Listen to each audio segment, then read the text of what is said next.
Memang Akta Lompat Parti itu memang kita sediakan semasa kita dalam kerajaan lah, dengan tujuan untuk menentukan bahawa tidak berlakunya pengkhianatan. Kerana apabila kita bertanding pada ketika itu, bila kita menang atas tiket Pakatan Harapan, maka bererti bahawa rakyat telah berikan mandat kepada Pakatan Harapan untuk memerintah. Dalam konteks 2018, memang kita telah mendapat mandat majoriti melalui pilihan raya itu. Dan bila timbul isu khianat itu, bererti bahawa dia langgar mandat yang telah diberikan oleh rakyat untuk mana-mana pihak atau mana-mana parti bersama dengan Pakatan Harapan untuk memerintah dan mentadbir negara. Maka bila dikemukakan cadangan untuk membentangkan dan melulus akta itu, hampir kita dapat persetujuan semua pihak lah. Kerana kita nak tentukan bahawa ada kestabilan dan budaya politik khianat itu tidak akan berlaku. Malangnya, selepas berlakunya peristiwa langkah Sheraton itu, kita dapati bahawa masalah khianat dan melompat itu menjadi sebagai seolah-olah satu budaya politik yang diterima ramai. Malahan orang duk syok pula dengar ada langkah London lah, langkah Dubai lah, langkah Caukit lah, apalah, macam seolah-olah dia excited lah, asyik nak tukar kerajaan je. Sedangkan dari sudut kesan kepada negara memanglah buruk, dan bila tidak ada kestabilan politik, maka tak ada kerajaan yang boleh mentadbir dengan baik. Tujuan adanya Akta Anti Lompat Parti ini adalah untuk menentukan bahawa ada kestabilan politik dan kerajaan yang dipilih ataupun yang dibentuk selepas pilihan raya itu tidak diganggu gugat, dan dia boleh terus mentadbir dan mengurus hal-hal pembangunan negara, hal-hal masalah, nak selesaikan masalah rakyat dan sebagainya, tanpa adanya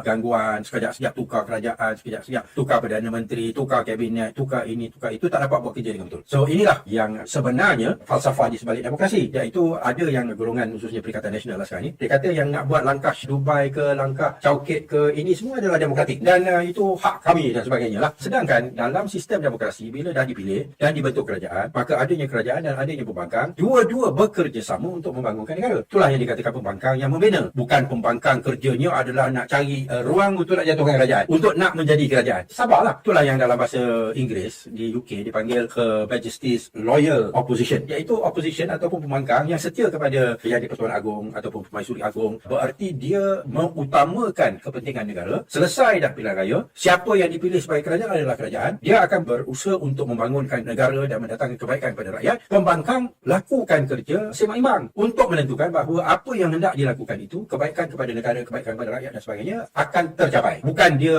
duk tunggu nak sabotaj, nak serang hendap, nak sogok, nak beli ahli parlimen, nak buat berlakunya rombakan perubahan dan sebagainya supaya dia pula menjadi kerajaan.